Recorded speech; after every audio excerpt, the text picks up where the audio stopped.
Foleni wale nyumadon obedi Renouveau tele la jabara kilingile na bela jelima maliko no ani maliko kan ka fo awma kauniche akwadana la Renouveau tele sukante de la Renouveau Matin ne kene sigitolay awi.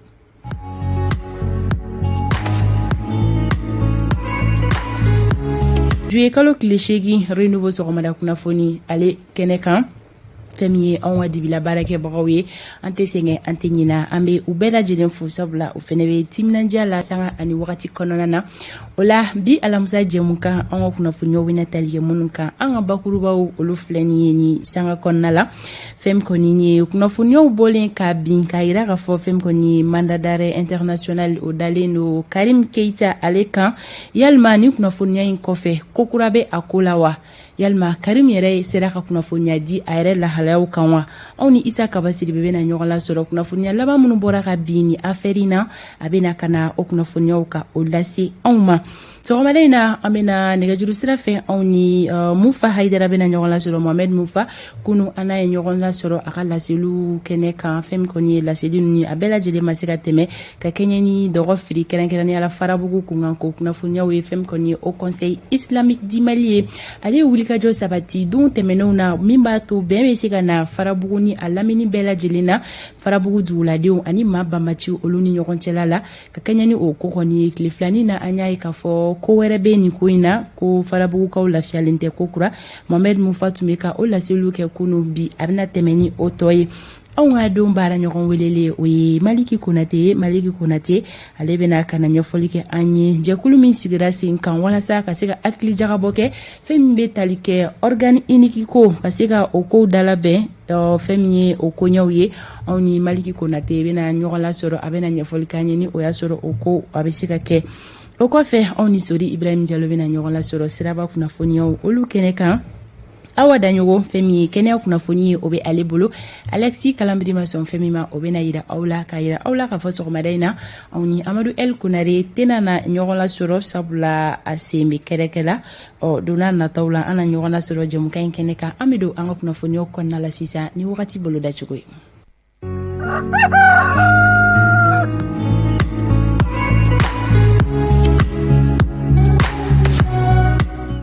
wakati ale bolo da chugo fleni ni anga marabolo konna la fem koni nogoy obena da kabala mali marabolo kidinga dina bela jilin kono samia fefien obena chi anga marabolo bela jilin kono foni tawdi ni bo ala tawdi ni ka ofino klima fefien de bena chi fiemeni o fangate na bonya ko sobe gongomlo menake mali kono fe marabolo la ina fo don tawla mi menake sababu yegele afitini medo oluga yoro jan fleli la ola marabolo mun mesi ko sigini sanko ye big les journées konna la oye kai Nara, Nyoro, Katase Kitama, Sikaso, Kuchala, Mopti, Banyangara, Gao, Menaka, Aniduanza, ni marabolo kofoli nkulubesi kusigini sanko yebik le kononana. Fem koni temperature chugwe ni bitata dan kunutama bita yele nunu doni ngateme kununtaka ola kaika ukligaina au kafinteni hakea owijo digere binanina kulikoro olutabeke bisaba ani konontonye femi siga sukawi olutabijo digere bisaba ani worola seguka feino kligaina oluka finteni hakea obeke digere binani femi mopti kawi olutabeke binani ani kilenye Tombouctou olutabijo digere binani ani nanina gaoka oluka finteni hakea obeke digere binani ani flaye femi kidal kawi olutabijo digere binani ani sabala menaka kaw feino kligaina oluka finteni hakea obeke digere binani femi tawdini olutabe yelengata digere binani ani wolonvlala bugoni ani kuchala oluka finteni hakea obeke digere bisaba ani wolonvlaye kligaina fem koni kitakaw ye kligaina oluka finteni hakea obeke digere bisaba ani shekini nyoro kaw olutabeke binani ani kilinye femi naraye olutabeke binani ani sabaye duanza sankaw fe kligaina oluga finteni hakea beke digere binani ani kilenye sankaw fe no olutabijo bisaba ani konontona banyangara olufene tabeke bisaba ani konontonye joyilakaw fɛ yen nɔ tilegan in na olu ka funteni hakɛya o bi jɔ degere 37 la Bamako district kɔnɔna la nɔgɔ o bɛna da kaba la samiyafɛ fiɲɛ bɛna ci fiɲɛ min ni a fanga tɛna na bonya kosɛbɛ fɛn kɔni ye tilegan in na funteni hakɛya ye Bamako kɔnɔna la o bɛna kɛ degere 39 ye Bamako n'a lamini sɔgɔmada in na kɛnɛ cira nɛgɛ kaɲɛ 6 o tɛmɛlen ni sanga 13 ye tile bɛna bin Bamako n'a lamini na nɛgɛ kaɲɛ 19 ni o tɛmɛna ni sanga 1 ye wagati boloda cogo nin ye k'a di aw ma bi alamisa sɔgɔma a kun ye aw ka se ka aw ta n'aw bila dɔn aw mana kɛ Mali marabolo kelen-kelenna fɛn o fɛn na ka fɔ ko Ala ka bi alamisa tile hɛrɛ di an kelen-kelenna bɛɛ lajɛlen ma ka tila ka segin ka dugawu don kɛ denbayatigi kelen-kelenna bɛɛ lajɛlen ka fɔ ko seliba o bɛ k'i sɛnsɛn ka se fɛn min ye a layakow ye an bɛ dugawu don kɛ Ala ka garizigɛ ɲuman di min b'a to layakow olu bɛɛ lajɛlen bɛ se ka sabati nin b'a to anw b'an sɛnsɛn ka don kɛnɛya kunnafoni kɔnɔ yanni Sori Ibrahim Jalo ale ka labɛnw sabati sɔgɔmada in na fɛn min Awa Daɲogo ye ale sera Dr Danbele ma Dr Danbele ale bɛ ɲɛfɔ an ye bana dɔ kan an ka jɛ k'a lamɛn.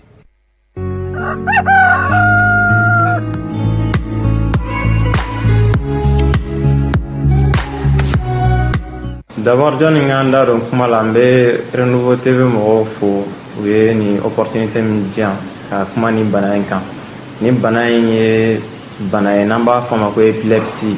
epilepsie bamanankan na an b'a wele ko kirikirimasiyɛn ou bien dɔw b'a fɔ a ma ko binnibana kirikirimasiyɛn ye bana ye ka émission k'a kan ou bien ka ni ɲininkali ninnu k'a kan o ka ɲi kosɛbɛ parce que bana minnu don n'a yera mɔgɔw la an ka dugu ninnu kɔnɔ u bɛ kɛ kɛrɛfɛdɛn ye n'an b'a fɔ a ma stigmatisation o fanga ka bon kosɛbɛ ni bana ninnu na donc an ka kuma population fɛ ka bana in ɲɛf'u ɲɛna faamuyali bɛ se ka sɔrɔ bana in na cogo min na pour que o kɛrɛfɛdɛn bɛ se ka dɔgɔya ka ɲɛsin banabagatɔ ninnu ma cogo min na epilepsie yɛrɛ ye mun de epilepsie ye bana ye min bɛ kunkolo zɛmɛ de sɔrɔ o bana ninnu a bɛ kunkolo zɛmɛ sɔrɔ a bɛ fɛn dɔw de toucher n'an b'a fɔ olu ma an ka dɔgɔtɔrɔ terme na ko neurone o neurone ninnu a kelen i n'a fɔ n'i ye misaliya ta sisan courant compteur bɛ mɔgɔ caman fɛ yen nɔ n'i ye courant lajɛ courant mana masi kɛ kunkolo zɛmɛ kɔnɔ o bɛ réaction min kɛ farikolo la o de bɛ misaliya yira k'a fɔ ko epilepsie bɛ sɔn ka kɛ nin tigilamɔgɔ la.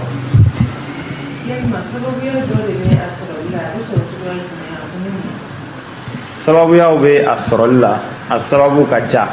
epilepsie yɛrɛ pour que i ka a sababu caman faamu f'i k'a dɔn epilepsie bɛ mɔgɔ catégorie sugu jumɛnw de toucher epilepsie bɛ se ka mɔgɔ toucher depuis a denmisɛnninma depuis a bɛ fɔ période ma la période plutôt anténatale ou la période périnatale epilepsie bɛ daminɛ olu la donc k'a daminɛ den fitinin na fo ka se mɔgɔkɔrɔbaw ma i n'a fɔ mɔgɔkɔrɔba minnu bɛ taa fo san 65 ninnu bɛ ka yɛlɛ k'a daminɛ denmisɛnninma la fo ka se o niveau ninnu ma epilepsie bɛ se ka o mɔgɔw bɛɛ sɔrɔ donc epilepsie kun ka ca comme n y'a f'i ɲɛna cogo min na k'a ta denmisɛnnin kunda ka se mɔgɔkɔrɔba kunda a kun bɛ yɛlɛma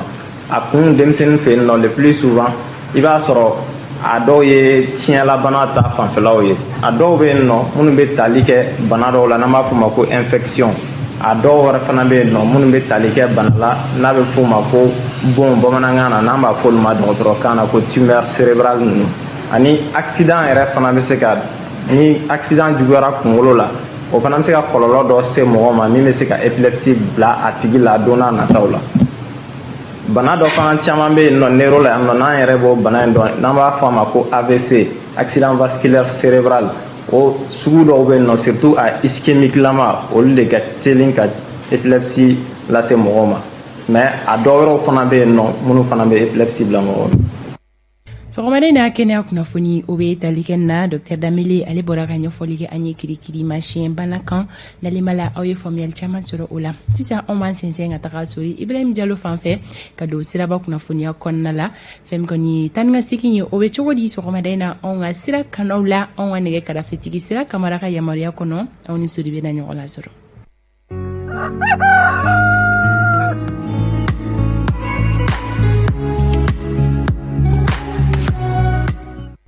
circulation sisan ma Bamako kɔnɔna la a kuma ka ca kojugu tani ka sekun ayiwa ni tile kɔni kɔrɔtara a ma nɔgɔn o la sɔgɔmada in na komi tile ma bɔ fɔlɔ tani ka segi yalima gɛlɛya b'a kɔnɔna la wa a kow bɛ cogo di anw ni Sori bɛna ɲɔgɔn la sɔrɔ Sori Ibrahim Diallo Fatim Tomota i ni sɔgɔma an b'a aw ni bara baasi t'i la bamanankɛ kibaruya jumɛn b'a bolo bi kɔrɔ sirasiw tɛ kɛ sɛbɛ ye dɛ a ko kɔni filɛ ne dɛ Sori d'accord n bɛ tila ka taa kuma ni i sigiɲɔgɔnw ye u ka se ka juru yuba u ka jateminɛ kɛ kow la ni Ala sɔnna ma ok Sori bisimila an bɛ foli kɛ Renouveau télé filɛbaga radio lamɛnbaga Mali kɔnɔ Mali kɔ kan ko bɛɛ lajɛlen ni ɲankuma bɛɛ lajɛlen y'i laminɛ Sori tile hɛrɛ Ala ka di an kelen-kelenna ma ka an kisi siraba ma tɔɔrɔ na ma sibaw ma amina yarabi Fatumata an bɔra ka ban fɛn min ye kolonkoloni ye an y'a kɛ ka pɔ sabanan tigɛ an nana jɔ Kulukɔrɔ sirafara i ka fanga bala sirafara min n'a bɛ bɔ Kulukɔrɔ kan k'i kun da Bamakɔ dugukɔnɔla kan ok an jɔlen bɛ polisiw nɛgɛkɔrɔla la sanga in kɔnɔ u ka siraba in kan yan an bɛ commune 1 kɔnɔ ka Ala fo ka barika da sabula an bɛ jɔrɔ sanka ani wagati bɛɛ lajɛlen siraba kan kasara de la oui an bɔlen tile kana se wagati kofɔlen ma kolonkoloni kɔnɔ ka commune 6 ban ka na pɔ sabanan tigɛ kana jɔ Kulukɔrɔ sirafara la sanga in kɔnɔ an bɛ Ala fo ka barika da sabula an ɲɛma da fɛn kan oui Ala tanu ye ka Alaw tala deli bi tile alamisa a ka bɔ ka bi ten an kana fɛn mɛn an kana fɛn ye Ala k'o kɛ Fatumata bi ye juma ye bi ye alamisa ye an ka hakili to a la oui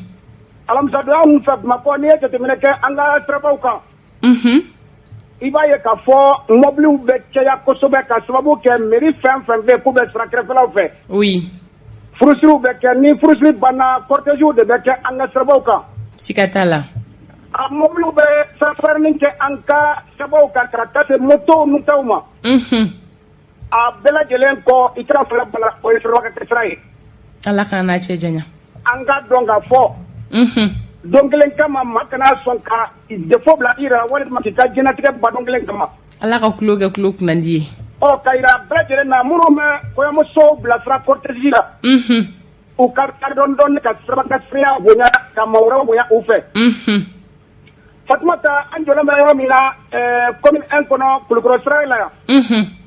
commandant Kana Badi Sulemani Danbele n'a ka cɛdenw CCR la an bɛ bɛɛ lajɛlen fo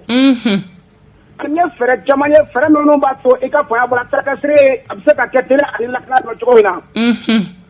polisilakaw u n'u ka fɛɛrɛw bɛ ɲɔgɔn na nin wagati kofɔlen in na sabula n'i ye siraba in yɛrɛ ta k'a lajɛ oui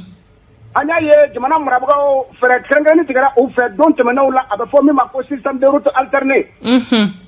o b'a yira ne jɔlen bɛ yɔrɔ min na sanga in kɔnɔ Kulukɔrɔ sira la oui maa minnu bɛ bɔ Kulukɔrɔ ka taa se commune 1 ma k'i kun da commune 2 3 kan ka taa se commune 4 kan siraba in ye deux voies ye mais voie kelen de don a bɛ jigin ka taa se nɛgɛ kaɲa 9 ma maa o maa bɛ bɔ dugu kɔnɔ k'i kun da Kulukɔrɔ sira in fɛ sira in a tɛ bɔ a tɛ bɔ i bɛ taa munumunu an bɛ hakili jigin kɛ o sira sariya tɔbɔtɔliw la Fatumata anazɛri ko ka bilasiraliw kɛ mototigiw an ka casque ɲini ka don an kunna an kana ɲina maa kelen casque kelen maa fila casque fila nɛgɛjuru sira n'o ye téléphone ye i bɛ mobili kɔnɔ i bɛ moto kan a ka to yen ɲɛnaminifɛnw minnu bɛ an bɔ an hakiliw kan an ka hakili to olu la an ka yɔrɔ jayaw kɛwalew la Fatumata an bɛ seliɲɛkɔrɔla la siga t'o la an ka taa dɔɔni dɔɔni kosɛbɛ n bɛ segin ka don kelen de ye seli ye siga t'o la dɛ an ka hakili to kɛwale ninnu na dɛ oui ka kuma kuncɛ o ye samiya lahalalaw ye bi kɔni an ma san sɔrɔ an filɛ yɔrɔ min na tile bɔlen don Bamakɔ yan oui ni san bɛ ka na ko ka hakili jigin kɛ anazɛri ko ten mototigiw ka jɔ san kɔrɔ mobilitigiw ka antiburɛriw minɛ sabula ni san bɛ ka na i b'a ye k'a fɔ poussière n'o ye gɔngɔn ye o bɛ wuli wagati dɔw la san yɛrɛ bɛ na ni fanga ye fiɲɛ b'a kɔrɔ takasigi bɛ se ka kɛ fɛɛrɛw kɔnɔ cogo min ani nɔgɔya kɔnɔ ko an ka hakili to nin kɛwalew la n'an ye sirabaw bila k'an kun da togodaw kan siraba bilenni n'an ye barrières ye villages la naamu an ka togodaw an ka barrières ninnu respecté oui ka kun cɛ o ye an bɛ kɔ minnu fana ye an ka hakili to ninnu na siga t'o la an kana sɔn abada buna adamaden ni minan ni bɛtaw ka sɔgɔrɔ ka don mobili kelen kɔnɔ k'an bɛ taa fɛti kɛ an ka villages kɔnɔ togodaw la Fatumata an ka dabila mobilitigiw kana sɔn convoyeurs kana sɔn passagers kana sɔn anazar ka bilasirali kan filɛ nin ye kosɛbɛ brigade de marche la fɛn min ye major Musa Munkoro an b'a foli b'a ye ka taa se commandant Awa Kamisogo ma ka kun cɛ capitaine DCS Abdraman Sona cɛdenw u tulo b'an na sɛgɛn in kɔnɔ Banimunakɛ Yakuba Kone autogare la Sokoni ko Drissa Diallo Kati an b'u bɛɛ lajɛlen fo Fatumata ninnu y'an kanubagaw ye kosɛbɛ fɛn min ye El Hadji Seydou Patrice Dambele pyramide de souvenir la k'a filɛ bɛ émission in na mɛ ka bɛɛ lajɛlen fo tile yɛrɛ Ala ka di an ma amina yarabi sori bamanankɛ wele ka lajɛ ko ni n bɛ dɛmɛ dɔ ma cogo min na ko fɛɛrɛw bɛ n bolo ko sabula an garijɛgɛlen bi fɛn min ye an burankɛ ye o de bɛ jamana kunna sori i bɛ ci la sa ma est-ce que Mahamadu bila senna ma sira fɛ e y'a bila saga ɲini na ne de y'a fɔ n ka to ma n ko ma ɲɛnabɔ ok merci sori an ka foli b'i ye i ka taa dɔɔni siraba kunnafoni o tun bɛ tali kɛ na min dira aw ma sori Ibrahim Diallo fɛ don o don sɔgɔma sori bɛ wuli ka jɔ sabati ka don Bamako sigida kelen-kelenna bɛɛ lajɛlen na ka sirabaw lahalaya jate minɛ ka ɲɛfɔli kɛ an ye o kan ani anazɛrɛ ye bilasiralikan minnu fɔ a tɛ sɛgɛn a tɛ ɲinɛ don o don a bɛ o laseliw kɛ a bɛɛ lajɛlen kun ye an ka se ka an janto an yɛrɛ la an ka siraba kanaw la nin b'a to anw bɛ don don fɔli duman kɔnɔna la sɔgɔmada in na fɛn Habib Kouyaté ale ni a ka fɔli kɛ jamakulu ni o ye groupe Bamada ye olu ka fɔli duman bɛ an bolo kɔrɔ kanubaga bɛɛ lajɛlen b'a kalama ka fɔ Habib ka fɔli duman n'i y'a lamɛn a bɛ nisɔndiyaba di mɔgɔ ma sɔgɔmada in na u bɛna fɔli min laseli kɛ o titiri ye ko baara an ka jɛ k'o lajɛ